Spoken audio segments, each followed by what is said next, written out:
The House of Mystery presents Inside Writing, the radio show where authors discuss their writing process in all genres.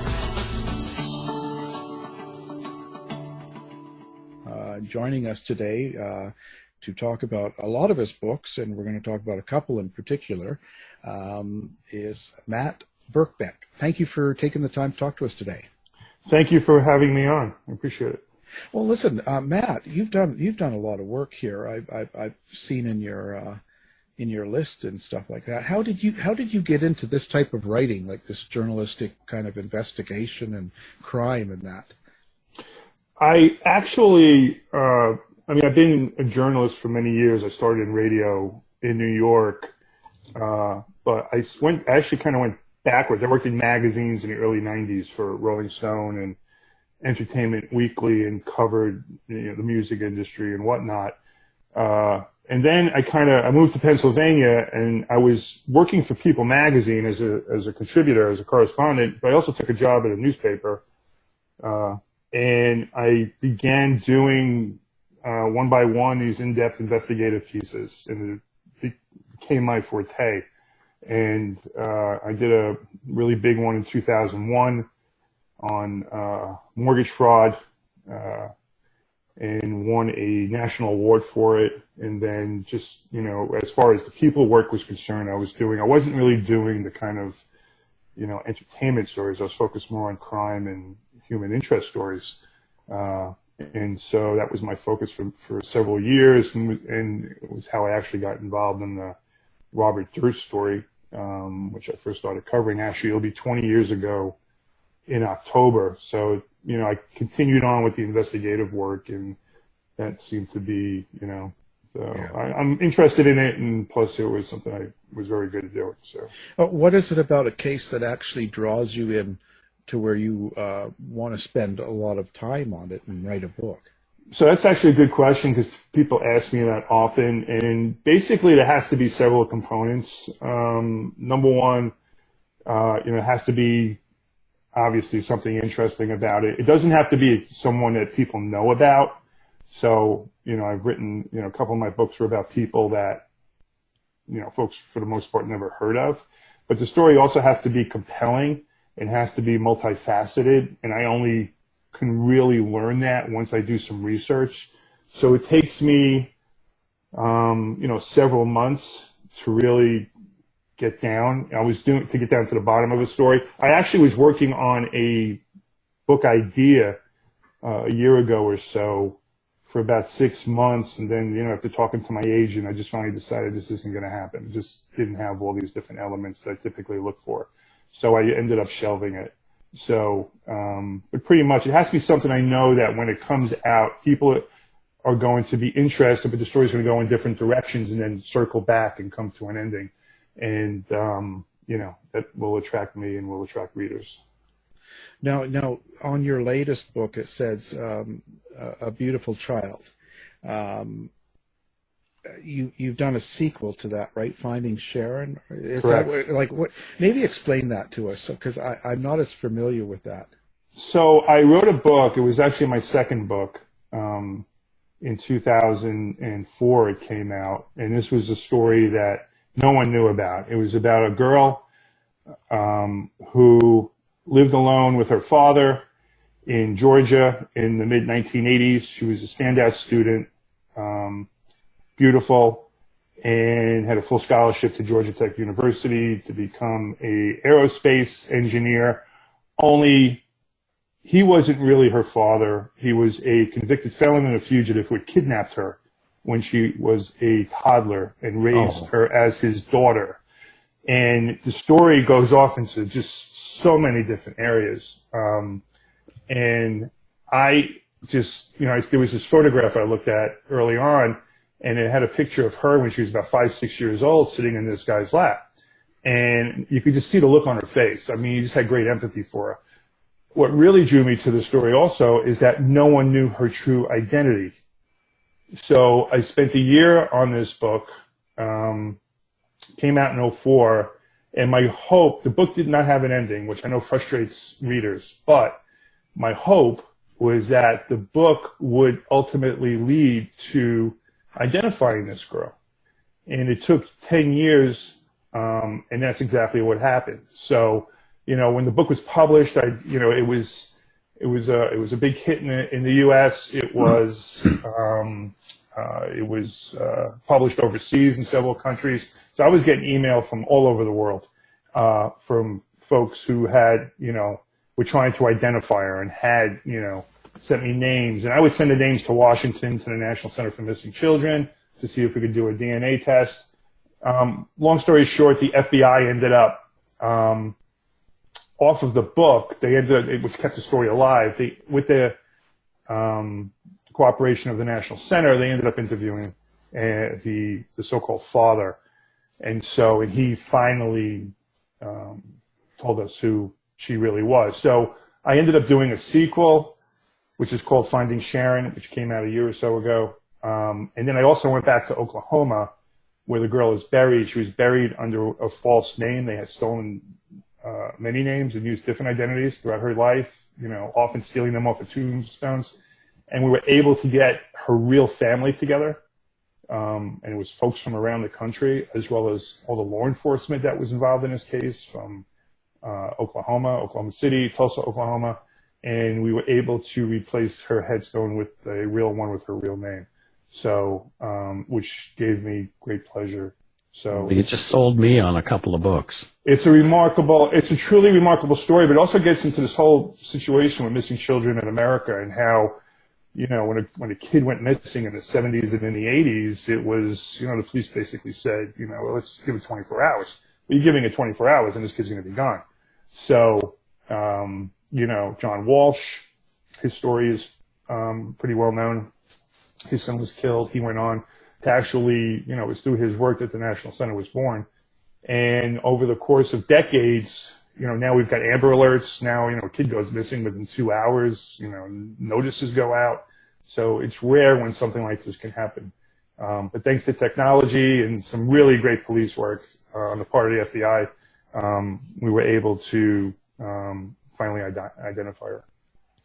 Now, with something like this, because I know I'm just finishing a book where it involved children, there's a big sense of responsibility with these types of books to not only to the victims but the families. So that never goes away, does it? No, it does. And that's very insightful on your part. That's a really good question, because there's so many, awful, terrible, violent, just, even disgusting things that happen in the course of this story, because you're dealing not just with kidnapping and you're not dealing with murder and death, you're dealing with, pedophilia, which was something I had to address, but I didn't want to make it, any bigger than it had to be.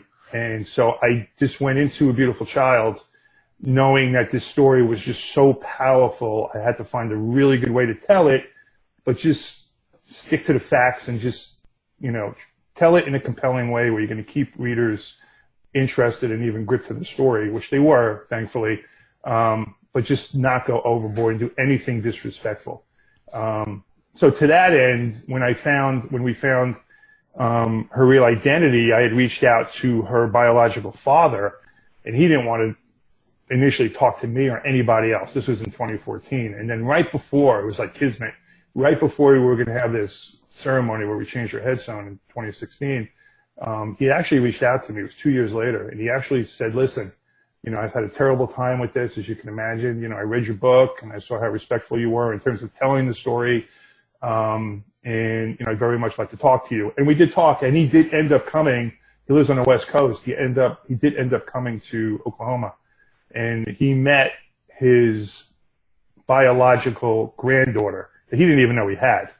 So we were able to put family, pieces of families together.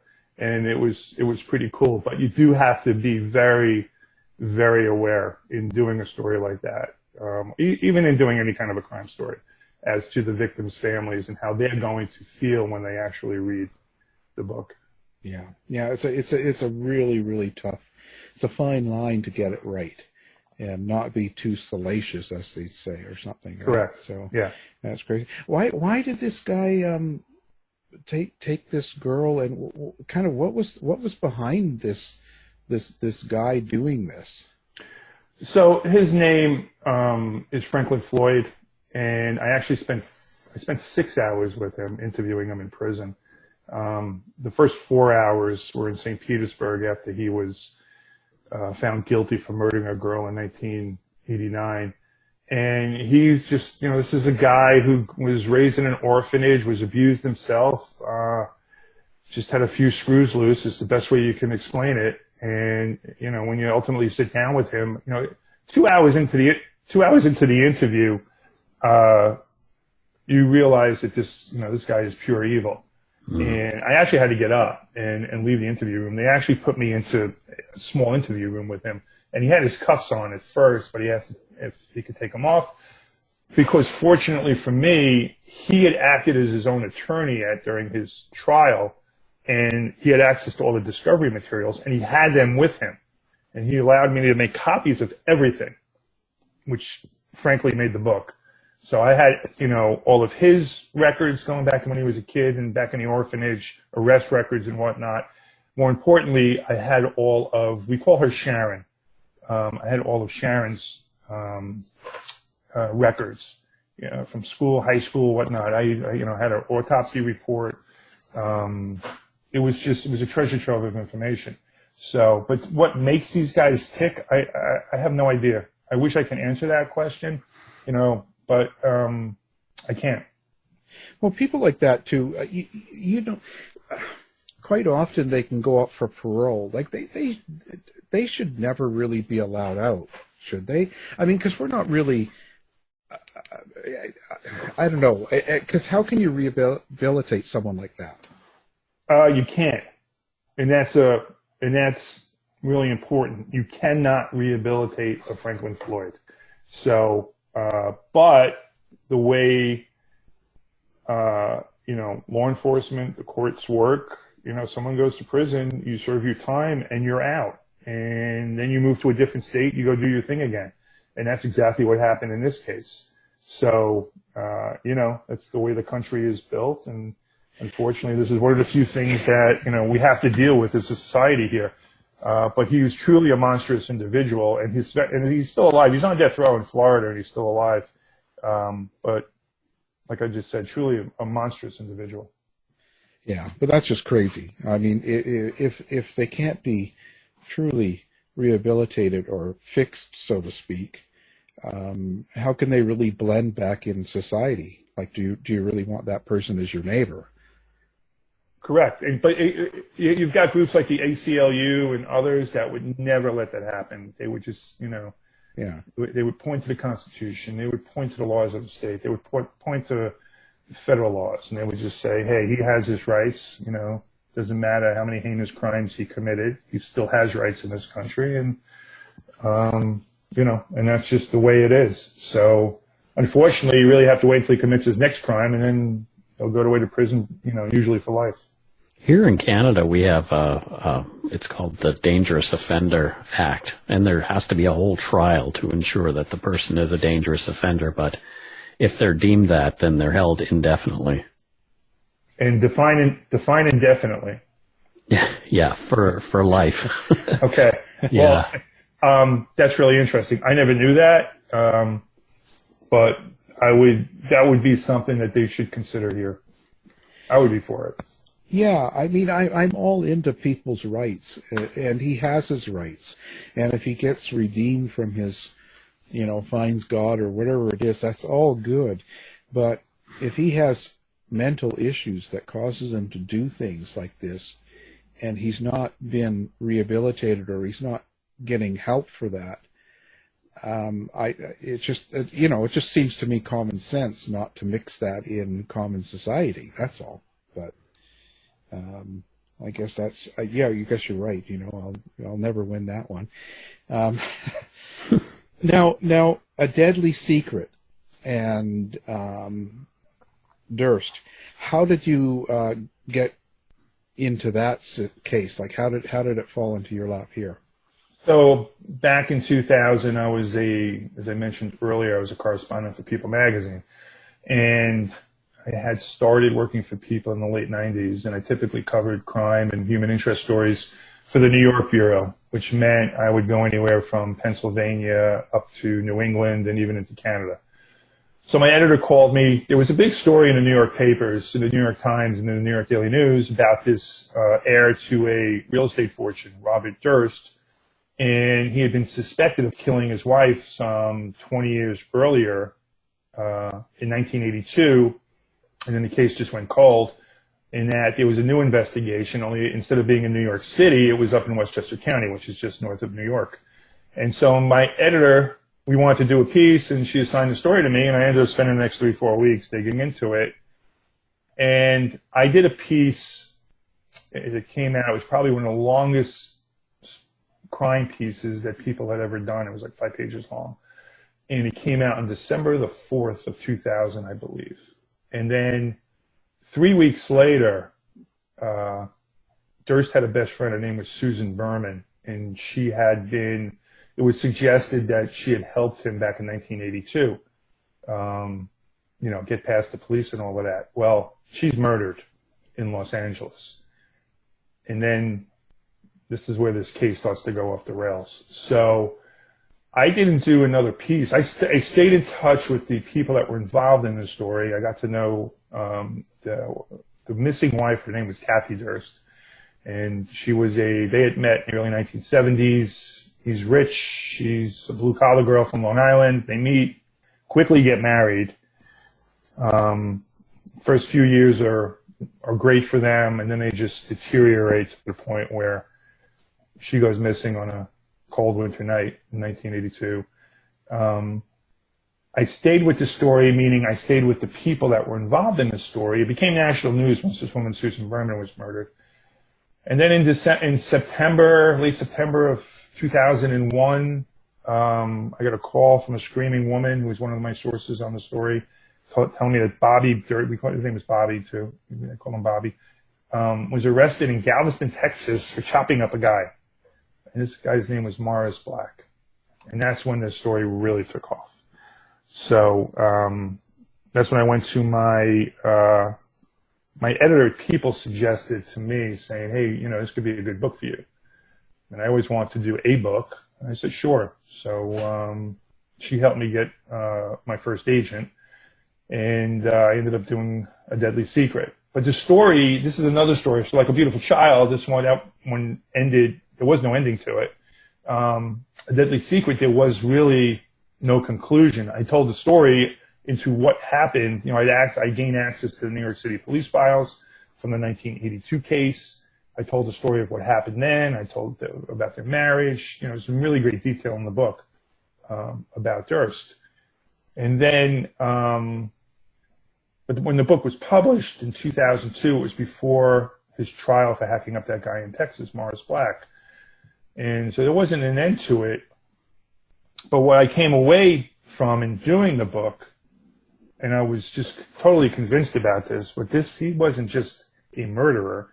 He didn't just kill his wife and kill his friend Susan Burman, basically in an attempt to cover up the murder of his wife, and then hacked up this guy, Morris Black, in Texas, dismembered him because he thought he was a witness. I thought Durst was now a serial killer. Yeah. And so, and that's where, my direction, at least with the Durst story, I thought at some point in time he was going to get arrested again. I didn't realize it would take 13 years, but, it eventually happened. So, yeah, so you think he's killed more than just those three, or not? So I do. And I'll tell you why.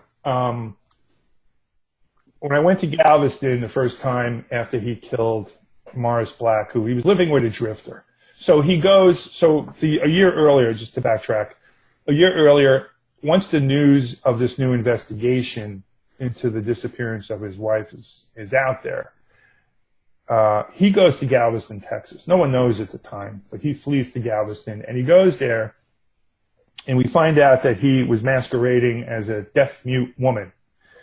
And he stole the identity of a woman he had gone to high school with. Okay. Then I find out, I'm interviewing the detective on the case down in Galveston. He takes me for breakfast, and we're talking, and he said to me, he just looked at me, he goes, whoever dismembered Morris Black knew what he was doing. Meaning he knew where to cut around the arms precisely. He knew how to cut the legs off. He was experienced in the art of dismembering a human being. And I'm thinking to myself, wait a minute, he's not a doctor, he's not a surgeon.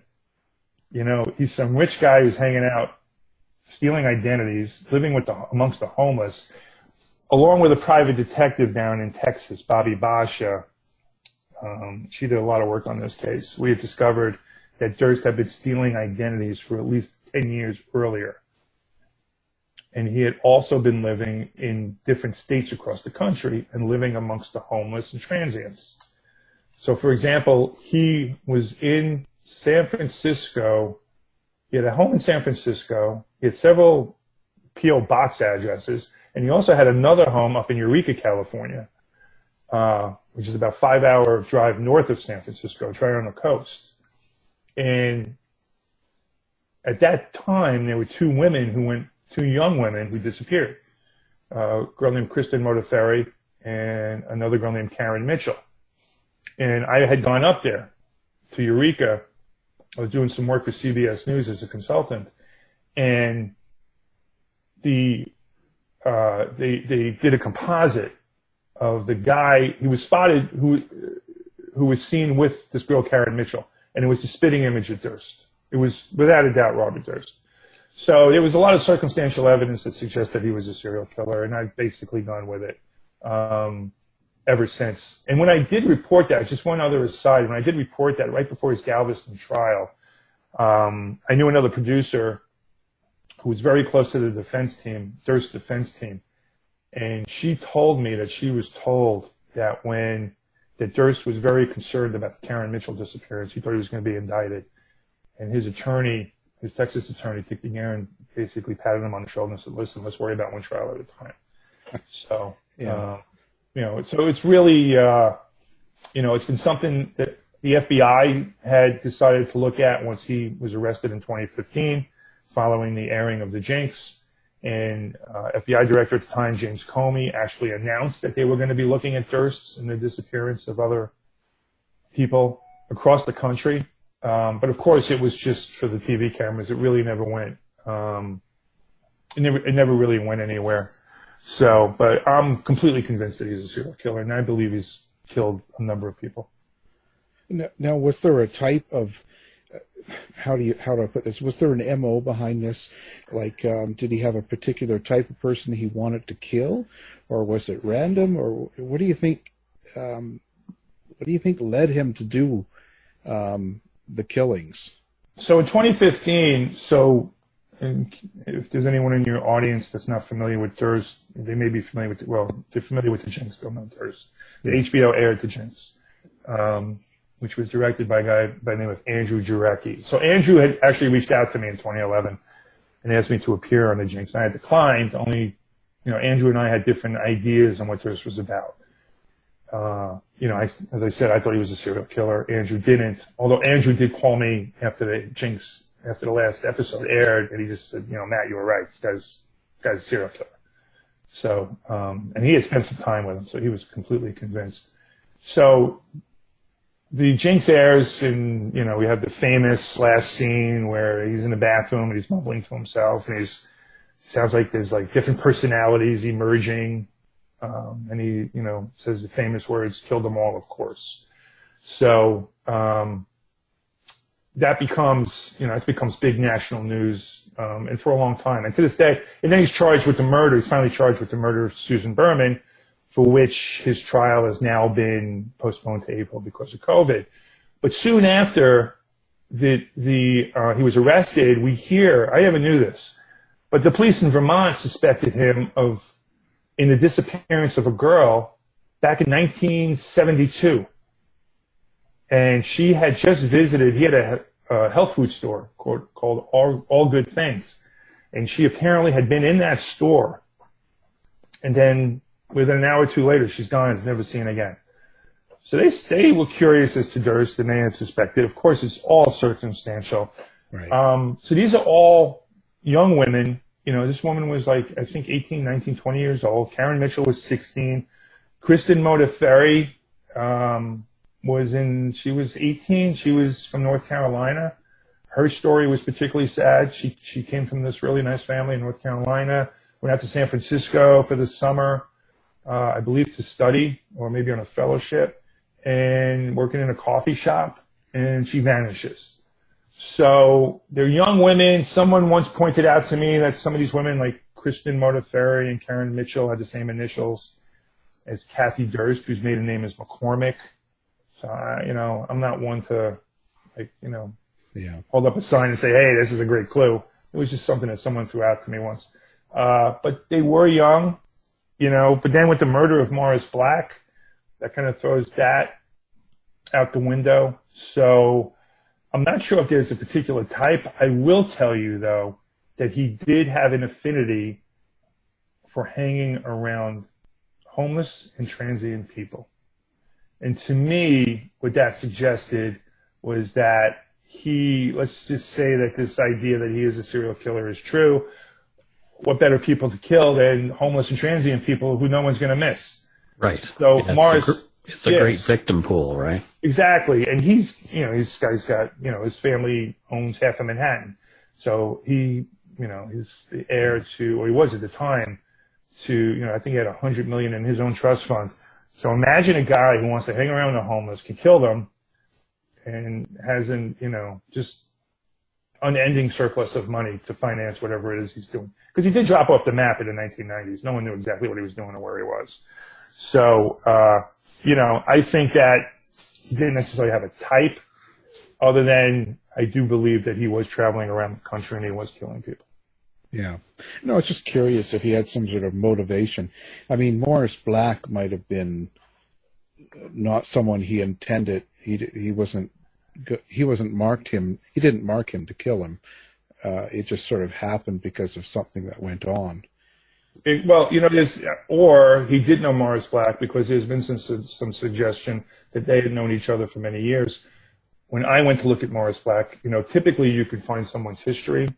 You do a search and you can see, all right, this person was living here at some given time. He was living here at another given time. Morris Black had like a couple of decades where there was just absolutely nothing. But the thing to me that was so interesting about Durst, and it was something that just got completely passed over by everyone and is rarely ever mentioned, is that he saw his mother jump off the roof of their home when he was 7 years old. When he was 10, he was sent to see a psychiatrist. And after 2 sessions, the psychiatrist ended the sessions. And there's this letter, and it's in the book, and they talk about the anger he has towards his brother and his father, and also how it's created this psychodynamic force which could ultimately lead to schizophrenia. So the bottom line is, you're talking about a kid that's 10 years old that's got severe mental issues. And I don't believe he was ever treated again for that. So, the doctor there is predicting that unless he is treated as an adult, you're gonna have a wild card here. Well, that's what happened. So, to me, this went all the way back to when he was a child. And when we talk about his father and brother, now, if I remember right, his father bypassed Bobby Durst to let his brother kind of run the business, so to speak. And so I just wonder, did they, like when you were saying Robert Durst went missing in the 90s and he was doing all this weird stuff, living in weird places, and were they aware of this, or did they just not care, or they just weren't involved with him at all for that whole time? They were deathly afraid of him. They knew that he had.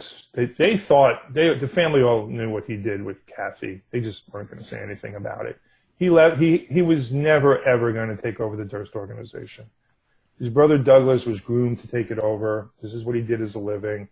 Bobby was someone who just kind of showed up, smoked pot, did whatever he had to do. He had his name on the door, but he wasn't in any way capable of running a company like that. ever. So when it was time for the father, Seymour, to finally make the decision and say, hey, this is how it's going to be, he just said, hey, it's Douglas. And, Bob took it obviously personally. He was very upset by it, but it wasn't going to happen. Now, the family knew before then, and they continued to know after, that he was very dangerous. So, they said it back in 2001. His brother Tom told one of the New York papers that he's crazy. And this was, 19 years ago?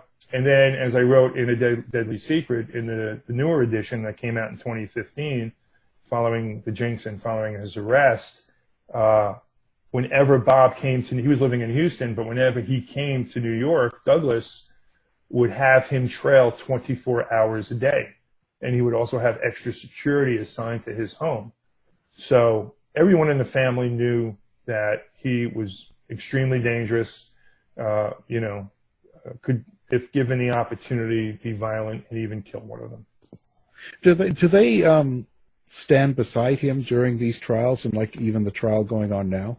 No. No, they just walk away.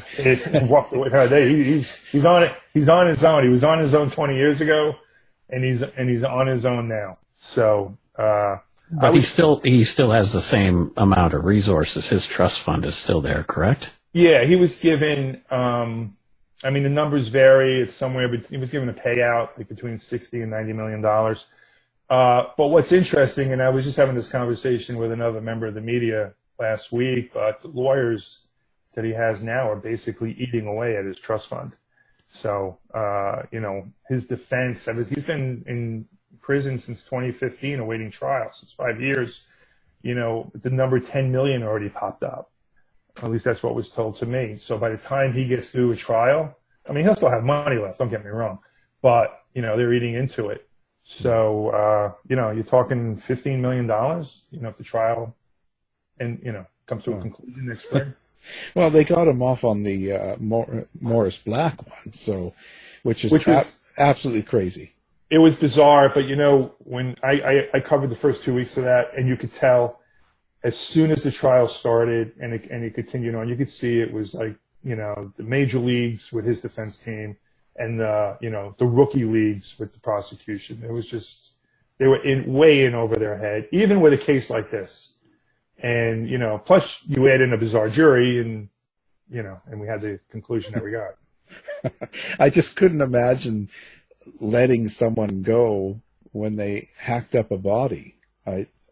They allowed the defense team to create a narrative. My friend Bob, he's really a nice guy, but he had no choice. And forget the fact that he hacked up a body. He was fearing for his life. That was just an action after the actual event of killing someone. Right. That's crazy. So it was crazy. It was insane. One of the prosecutors, you just couldn't even understand what he was saying. It was like he had marbles in his mouth.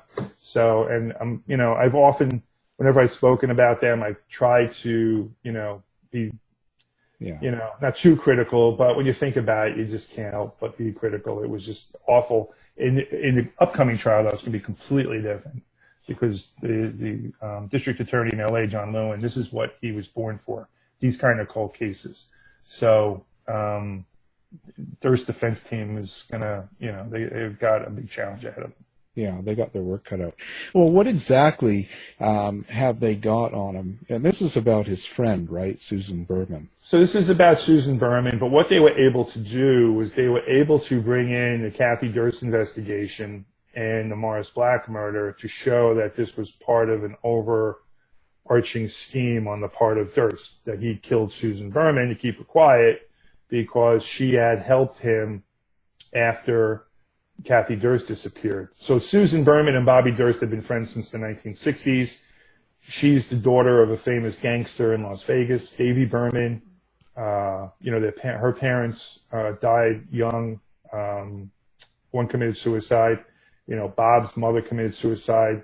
So they were very, very close. They were best friends over the years.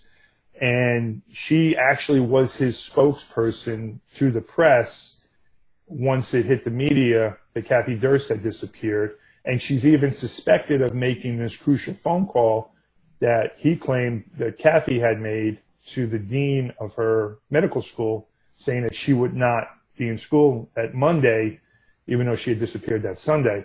So she was a key figure. So when I was doing that people piece back in 2000, the people who were close to the story, Kathie's friends, kept telling me Susan Burman was the key. I had to reach her. We tried to find her. I thought she was in San Francisco at the time. She wasn't. She was in Los Angeles. And I found out it was January 5th. It followed New Year. I got a call from one of Kathie's friends, and she's screaming on the phone. And, I'd gotten a lot of these calls with this Durst case, people calling me and they're screaming. Everyone's screaming. And she's screaming on the phone, and she's going, she's dead, she's dead, she's dead. And I'm like, who's dead? What are you talking about? She goes, Susan Burman. I said, what? And so she explained to me that she just got off the phone with the state police detective, Joe Becerra, who's the guy who actually started this whole thing. Okay, which is another misnomer. Janine Pirro had often gotten all the credit, but it was really this police detective, Joe Becerra. And he had told her he had reached out to Los Angeles. He was going to finally try to interview Susan Burman. As a courtesy, he was letting them know he was coming into their jurisdiction. And they told him that Susan Burman he was looking for was dead. Was killed Christmas Eve. And that's it. So that was like, and then national news is on this case. CNN, is interviewing people, and everyone's looking at Bobby Durst. Yeah, just crazy. So I guess you figure he'll get convicted this time.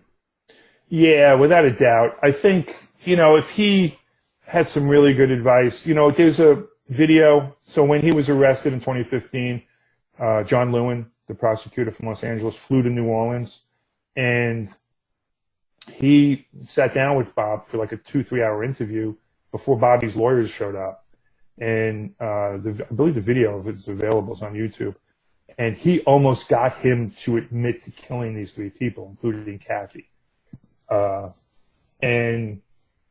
he said he wanted to think about it. He was looking for a place. He was looking for a prison to go to where he'd be comfortable. That was his primary goal. No. And yeah. so honestly, I would think that if he was able to negotiate, he's not going to get, he's not going to get the Waldorf Astoria, but he's, maybe he'll get a comfy bed somewhere with a view where he can see some birds or something. I don't know. But,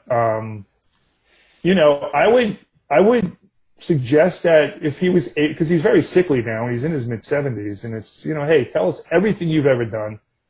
And, we'll stick you in a prison, and you'll have 3 meals a day, and you have a place to sleep, and, try to make you somewhat happy. I wouldn't doubt that he wouldn't go for it. His lawyers will not. His lawyers will just step right in and say, absolutely not. And, give him this sense of hope that perhaps he could get off of these charges. And I think that, with what we've seen so far, I think that's going to be a very difficult task. Well, it doesn't pay him. It doesn't pay them for him to plead guilty to anything. Exactly. Right. And they got another $4 or $5 million payday coming up. So yeah, it's in their interest to keep this thing going. Yeah. Obviously. The guaranteed income, right? Yeah. Well, and this is the same lawyers that got him off with the last case, right? So with the exception of, I believe, 1, maybe 2, and there's some friction with these lawyers now. Although I think Dick DeGuerin is still the guy that's leading the show there. Yeah. But yeah, he's got a couple of other lawyers.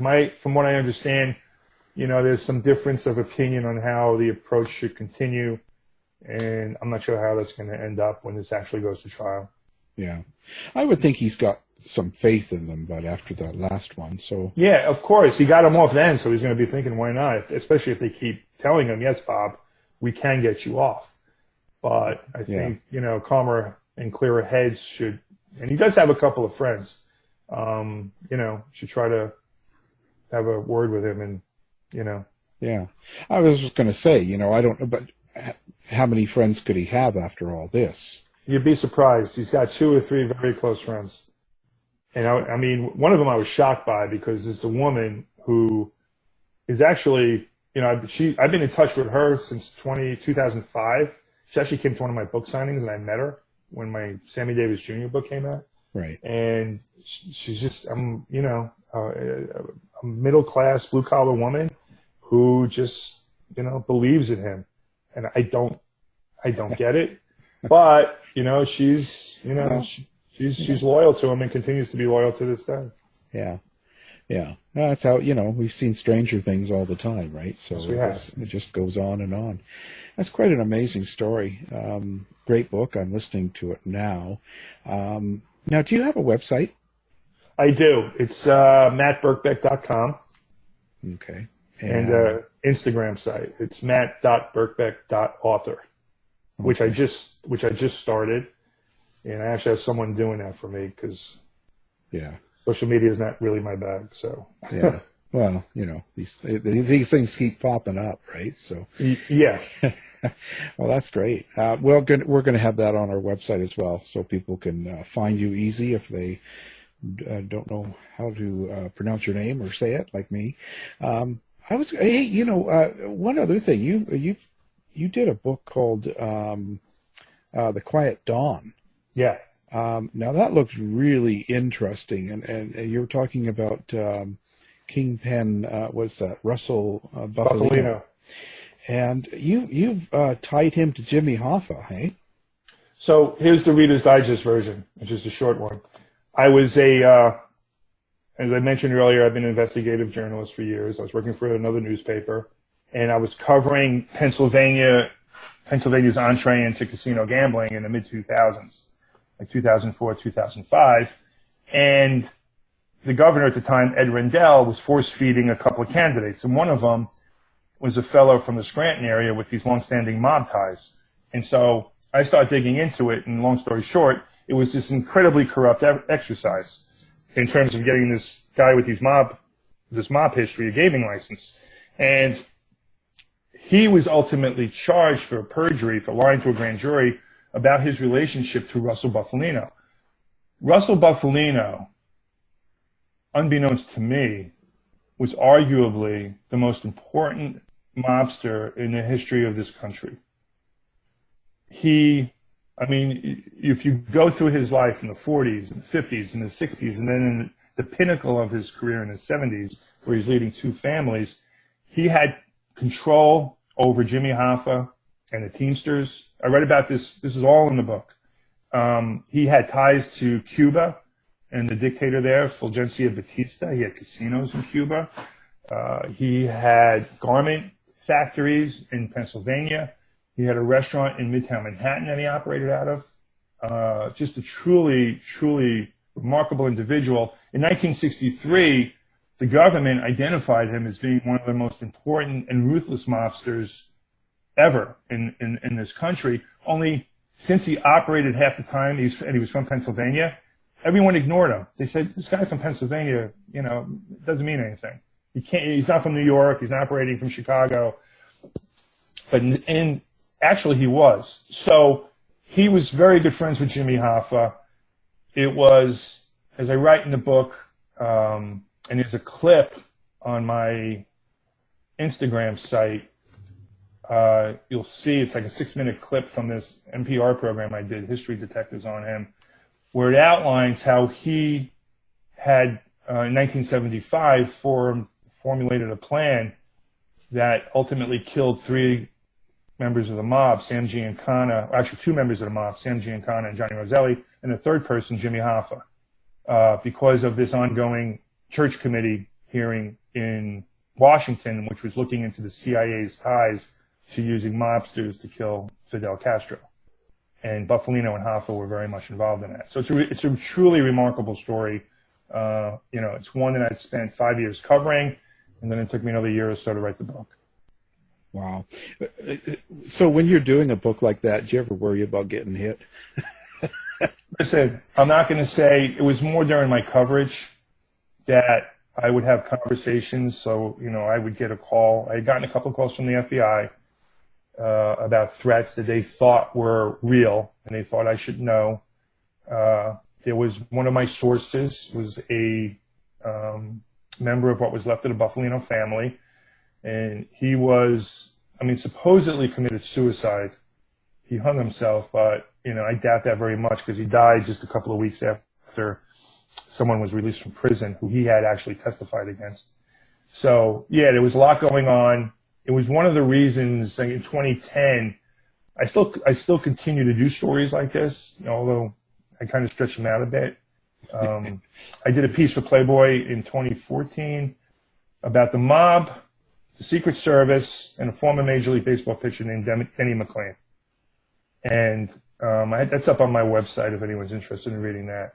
So, I still do these stories, but in addition to doing the work I do, I also cover Wall Street, a particular area of finance called securitization, which requires me to do a lot of digging, the same kind of digging I would do, let's say, if it was organized crime or political corruption. Only now I'm looking at the guys on Wall Street as opposed to, the crooks in Washington or whatever. You'll find lots. Yeah, so, and I do. So, but I'm glad you brought that book up. It was a really great story and a remarkable individual in Buffalino. Yeah, and I see it's on audio, so I'll get that now. I just love these good stories. He's the Joe Pesci character in the movie The Irishman. Yeah. Right. I was going to say, too, what did you think of The Irishman? So I knew about The Irishman back in 2008 because the author of the book it was based on, I Heard You Paint Houses, Charlie Brandt, right, yeah, was desperately trying to get someone to validate Frank Sheeran's story about him shooting Hoffa. And so he knew I was covering the Buffalino family, and he said to me, if you hear anything, please tell me. So Charlie was kind of a weird guy in that I did broach the question ultimately, and I was told that Frank Sheeran did kill Jimmy Hoffa, that the story was true. But I was also told, and Charlie Brandt did not want to hear this part of it, that Sheeran was not as important a member of the Buffalino family or to Jimmy Hoffa that he made himself out to be, which is what is in the movie The Irishman. That he was nothing more than a hitman used by both Hoffa and by Buffalino. And that he was such a really dark and evil character. He was so dark he scared the rank and file gangsters. That's how dark he was. So the movie, it was a long movie. I thought it was kind of like Goodfellas redo. Yeah. It was kind of like the same thing, the same style. I already knew the story. I knew what it was going to be. So, and it was kind of long. I think, three-quarters of the way through, I was kind of like looking at my watch. Yeah. It was drawn out too long, for sure. Yeah. And I don't like the computerization of... Yeah, that was bad. Yeah. They should have used the younger actors to do that. Yeah. But yeah. I had been through, but Charlie had kept in touch with me up until the time, I think it was around 2012, when I finished my book and told him what I found out about Sheeran, and he basically cut me off. He had kept me abreast on what was going on with his movie, but they were having a really hard time getting this thing done. Right. Despite the fact that you had Martin Scorsese and De Niro involved, and, it was still really hard getting financing and all of that. So, ultimately, they were able to get it done. Yeah. He's been on the show a couple of times. Yeah. Interesting. Well, so what's next? You've done quite a bit of good work. So what you got something up coming up next, or you? So I just did. So there's two things I'm working on. I just finished my first work of fiction. I took a shot at doing fiction, and my agent is now talking to different publishers. So I'm expecting to have that finalized sometime in September. And then for Finding Sharon, which we talked about earlier, the sequel to A Beautiful Child, both books, which I can't get into too much detail, but I'm working on a project, and actually two projects involving both those books, which will bring it to a audience in non-book form. So I'm pretty excited about that, and hopefully, when the official announcements are made, I could share more about it. But as far as other books, there's some other things I had been working on, and there's one I'm toying with that involves James Brown and what happened to him the last 2 months of his life. It's something I had been involved with. I did a piece about James Brown some time ago for Rolling Stone, and there's a lot of information that I have, and I've thought about doing it. I'm not sure quite yet.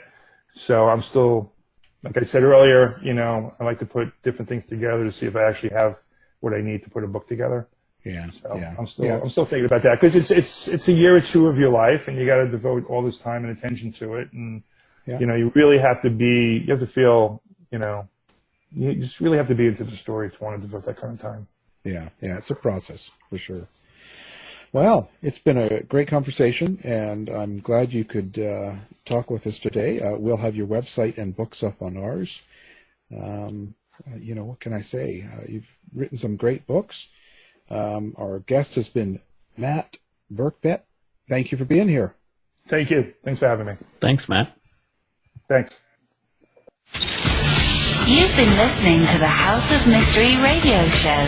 To find out more about our guests, hosts, or show, go to www.houseofmystery.com. Show's over for now. Was it as good for you as it was for me? Well, good night. This has been a production of Something Weird Media. I'll be back.